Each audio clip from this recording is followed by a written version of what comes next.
আসসালামু আলাইকুম বন্ধুরা, কেমন আছেন আপনারা সবাই? আশা করি সবাই ভালো আছেন, আমিও ভালো আছি। আজকে আমি আপনাদেরকে করে দেখাবো দারুণ মজার একটা রেসিপি। এই রেসিপিটা দেখলে হয়তো সবারই মুখে পানি চলে আসবে। এটা এতটা মজার আর অনেক স্বাস্থ্যকর একটা খাবার। জাম্বুরা তো আমরা সবাই কম বেশি চিনি আর খেতেও অনেক পছন্দ করি। তো এই জাম্বুরাটা অনেক মজা করে কিভাবে খাবেন সেটাই আজকে আমি আপনাদেরকে করে দেখাবো। এজন্য আমি এখানে একটা জাম্বুরা নিয়ে নিয়েছি বড় সাইজের। এই জাম্বুরাটা এখন আমি কেটে নিয়ে নিব। এর উপরের যে খোসাটা ছাড়িয়ে নিতে হবে। এজন্য দেখুন আমি কিভাবে করে এটাকে কেটে এরপরে খোসাটা ছাড়িয়ে নিয়ে নিচ্ছি। তো এই যে দুই সাইডের যে খোসা দুটো, এই দুটো রেখে দিচ্ছি।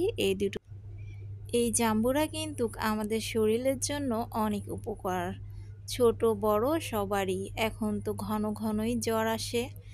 এজন্য জ্বরের ভিতরে এই জাম্বুরাগুলো খাওয়া শরীরের জন্য অনেক উপকার, আর এটা একটা পুষ্টিকর একটা ফল। এই জাম্বুরাটা অনেকে এমনি খেতে পছন্দ করে, আবার অনেকে মশলা দিয়ে মাখিয়ে খেতে অনেক পছন্দ করে।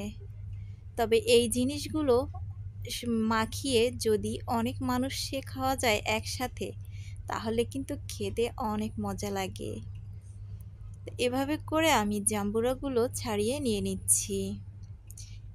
আমার জাম্বুরাগুলো ছাড়িয়ে নেওয়া হয়ে গেছে। এই যে দেখুন বাটিতে নিয়ে নিয়েছি। পুরো একটা থেকে আমার এক বাটি হয়েছে। এরপরে এখন আমি এখানে দিয়ে দিচ্ছি হাফ টেবিল চামচ পরিমাণ শুকনো মরিচের গুঁড়ো, আর দিয়ে দিচ্ছি পরিমাণ মতো লবণ, আর দিয়ে দিচ্ছি একটু বিট লবণ। এরপরে আমি এখানে দিয়ে দিব এই চামচ দিয়ে 4 টেবিল চামচ পরিমাণ দিয়ে দিচ্ছি কাসুন্দি। কাসুন্দিটা দিলে কিন্তু যে কোনো টক জিনিস খেতে কিন্তু অনেক মজা লাগে। এজন্য এখন আমি এই সব উপকরণগুলো দিয়ে ভালো করে এভাবে করে মাখিয়ে নিচ্ছি। তো মাখানো হয়ে যাওয়ার পরে দেখুন কালারটা কিন্তু মাশাআল্লাহ অনেক সুন্দর হয়েছে আর অনেক লোভনীয় হয়েছে, যে দেখেই মনে হচ্ছে যে এখনই খেয়ে ফেলি। এরপরে দেখুন পরিবেশন করে দেখাচ্ছি। আমি যে জাম্বুরার খোসা দুটো রেখে দিয়েছিলাম দুই সাইডের, এই দুই সাইডেই পরিবেশন করে দেখাচ্ছি। এরপরে এখানে আমি একটু উপরে খাঁটি সরিষার তেল দিয়ে নিয়েছি, এতে খেতে আরও বেশি টেস্ট হবে। এরপরে খেয়ে দেখার পালা। দেখে তো পুরো মুখে পানি এসে গেছে। তো বন্ধুরা, আশা করি আজকের এই জাম্বুরা মাখানোর রেসিপিটা আপনাদের কাছে অনেক অনেক ভালো লেগেছে। ভালো লাগলে অবশ্যই লাইক কমেন্ট শেয়ার করবেন, আর আমার চ্যানেলটা অবশ্যই সাবস্ক্রাইব করবেন।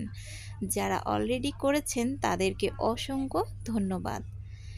আজকের মতো এখানেই বিদায় নিচ্ছি। আল্লাহ হাফেজ, সবাই ভালো থাকবেন।